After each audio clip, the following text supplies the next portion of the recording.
Sou Hércules Teixeira. Hoje vamos falar sobre a Era Perón, que foi de 1946 a 1955, o grande presidente da Argentina nesse período, reconhecido por seus direitos sociais, pelos sindicatos, por um forte desenvolvimentismo na indústria nacional argentina. Então foi um grande protagonista da economia argentina daquele período, daquele determinado período de tempo. Para começar a entender um pouco sobre essa história, temos que voltar um pouquinho antes, 3 anos antes. O Perón ele foi beneficiado por um golpe militar feito pelos grupos unidos, oficiais unidos, que era um grupo militar que acabou dando esse golpe em 1943. E o Perón ele acabou ficando como secretário do Trabalho. E nessa medida de secretário do Trabalho, ele beneficiou muito os trabalhadores, dialogou com os sindicatos. Então ele tinha um bom relacionamento com essas duas correntes, sindicatos e trabalhadores. Alguns militares, alguns políticos ligados a ele, tentou meio que dar um golpe nele em 1945, tirar ele de cena, tentar acusar ele de alguns crimes, prenderam, ele foi preso. Só que acabou havendo muita revolta na Argentina por parte dos trabalhadores, o movimento sindical acabou pressionando bastante, ele acabou sendo absolvido e vindo a disputar as eleições em 1946, ganhando as eleições com 53% dos votos. Aqui a classe trabalhadora confiava muito nele. E também parte dos ultraconservadores, os católicos, alguns empresários, e eles tinham um sentimento também, junto com o Perón, de um nacional desenvolvimentismo da sua indústria, o fortalecimento da sua indústria nacional. O Perón ele conseguiu fazer esse grande alavancagem industrial na Argentina. Então, podemos dividir o período Perón em dois períodos.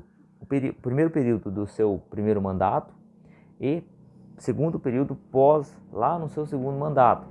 Nesse primeiro período, a economia da Argentina ela decolou, cresceu, foi de vento a popa. As medidas dele foi de proteção à sua indústria, então ele protegia a sua indústria, dava crédito para a sua indústria, deu direitos sociais aos trabalhadores, como férias, 13º, o trabalhador poder se ausentar do serviço se estiver doente. Então há vários fatores que ele acabou contribuindo com pontos positivos. Isso você pode criticar o Perón de qualquer forma, mas deixar de negar esses pontos positivos, direito do trabalhador, do fortalecimento da indústria argentina naquele período, não tem como. Um ponto negativo que eu vejo no meu ponto de vista foi na questão de ele querer nacionalizar, que ele nacionalizou os setores de petróleo, gás e ferrovia. Isso acabou trazendo muita ineficiência para ele no seu estado.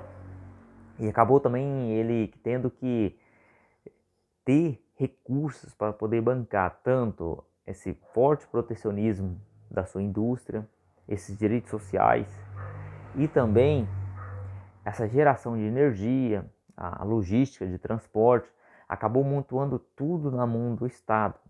Lógico que as indústrias eram os empresários que movimentavam essa indústria, só que ele dava benefícios fiscais, financiamentos, créditos mais baratos, ele taxava os produtos que vinham, os importados, lá para a Argentina, para proteger sua indústria interna.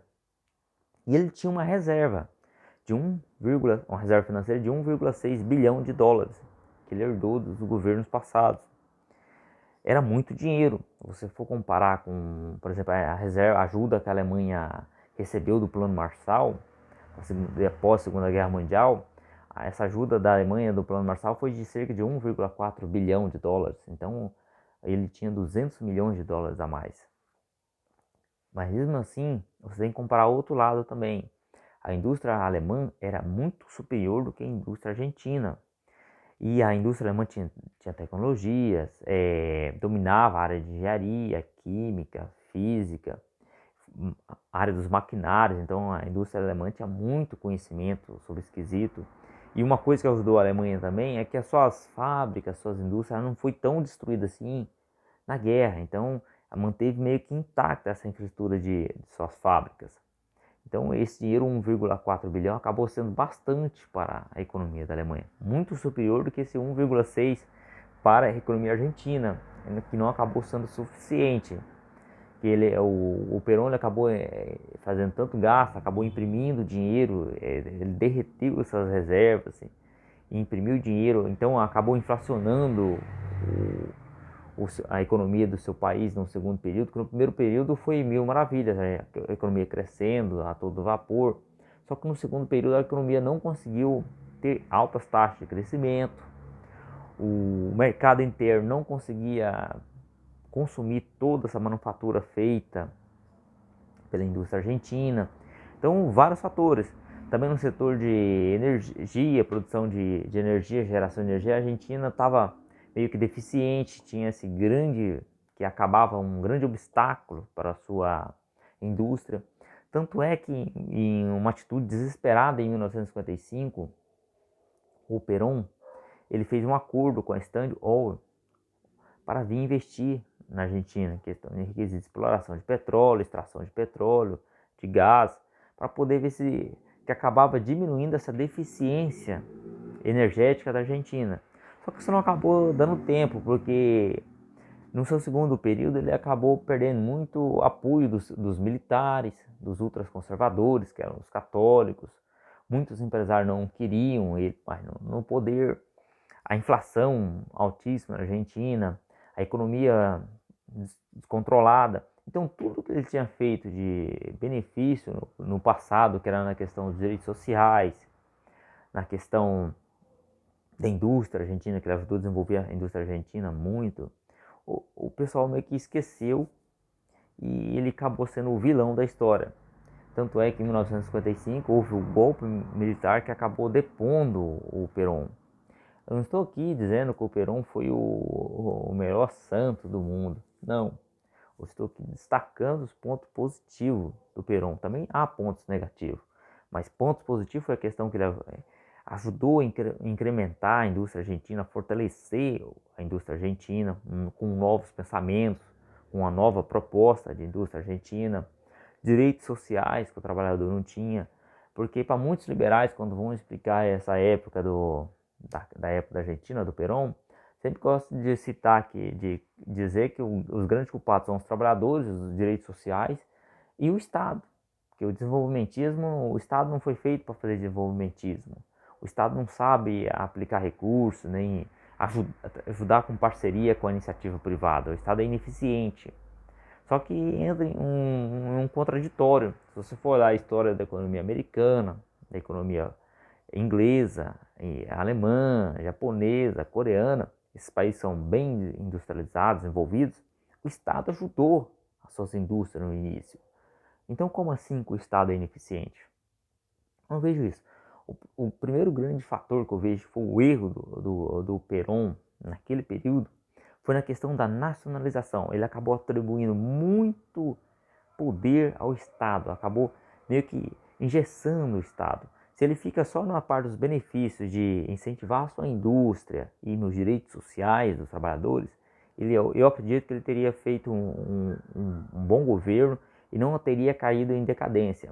Se ele deixa o setor do petróleo, do gás, da ferrovia para a iniciativa privada e apoia essa iniciativa privada e vai buscar mais parcerias, eu acredito que ele deveria ter tido muito mais sucesso. Esse foi um fator de erro dele, interno, então, dessas leis políticas. Mas também há um outro fator externo que deve ser levado em conta, que a partir de 1946 até 1960, mais ou menos, a economia mundial, principalmente a economia ocidental, ficou muito entre Estados Unidos, Canadá e a Europa. Então, meio que a América do Sul foi meio que abandonada pelos americanos. Então, os americanos, o grande interesse deles era a Europa, ajudar a reconstruir a Europa, negociar com a Europa. Então, os países que mais cresceram foi, além dos Estados Unidos ter crescido bastante, o Canadá e os países da Europa, porque houve incentivo. Os americanos estavam por trás dessa política de reconstruir a Europa.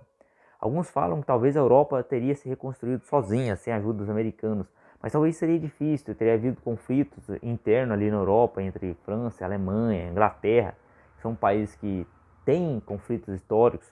Talvez a União Soviética teria sabotado essa economia da União Europeia de ter reconstruído. Então, por isso que os Estados Unidos viu uma oportunidade de negócio, que eles tinham muitas manufaturas, muitos produtos industriais para vender, e iam vender para quem? Eles tinham que vender para a Europa, que podia consumir esses produtos deles. Então, boa parte desse financiamento que ele acabou emprestando para a Europa, acabou doando dinheiro para a Europa também, ele acabou retornando, porque esses países acabou comprando as manufaturas americanas. Isso deu outro boom na economia americana, que ajudou a crescer bastante. Já tinha sido beneficiada pela Segunda Guerra Mundial e foi mais ainda beneficiada. Então, o contexto histórico da economia do Ocidente, em 1946 até 1960, ficou muito voltado ali Estados Unidos, Canadá e Europa. Então, isso é um ponto que acabou prejudicando esse desenvolvimentismo do Perón. Ele não tinha como conseguir concorrer com essa contra esse, que a maré estava contra ele. Então ele tinha que, ainda além disso, ainda vencer a maré. Então por isso que eu acredito que o grande erro interno do Perón foi ter nacionalizado o petróleo, o gás e as ferrovias. Que isso acabou demandando ainda mais recursos para ele. Talvez se ele tivesse feito ali uma parceria ali público-privada, continuado com essa parceria, ter atraído, porque daí ele não ia sofrer de crise energética, igual ele acabou sofrendo no seu segundo mandato. Seus produtos não consumir. Ele ia conseguir também mais parceiros comerciais, se ele tivesse dado para os americanos vir investir, então ele ia ter uma boa relação com os americanos também, ele ia quebrar um pouco essa barreira que ficou estabelecida, que os americanos só olhavam para a Europa, então haveria mais um amplo comércio para ele. Então eu acredito que foi esses dois fatores que acabou complicando a vida do Perón. Não na questão dos direitos sociais, que foi por causa dos direitos sociais que a economia da Argentina na época do Perón quebrou, que foi por causa do tentativo de desenvolver sua indústria nacional, de ter uma indústria argentina forte. Eu não acredito que seja isso. Eu acredito mais que foi o quesito da setor da nacionalização desses três setores e do mundo estar voltado para aquele quesito, principalmente o mundo do Ocidente, Estados Unidos, Canadá e Europa. E ele não conseguiu quebrar essa barreira, quebrar esse gelo e trazer investimento para a Argentina. Meio que ele acabou ficando isolado aqui na América do Sul, junto com os países da América do Sul. Isso acabou prejudicando bastante. Eu acredito que essa visão seja mais realista, mais condiz. E não ficar botando a culpa apenas nos trabalhadores e que um país não pode ter um projeto de Estado desenvolvimentista, o Estado não pode fazer uma parceria público-privada. Eu acredito que isso esteja totalmente errado. Eu acredito que pode sim, os outros países fizeram essa parceria público-privada, deu certo, e por que não teria que dar certo? Lógico que dá certo. Ele só teve azar de estar numa época complicada. Então, quem gostou do vídeo, quiser se inscrever no canal, ativar o sininho e curtir o vídeo, eu agradeço.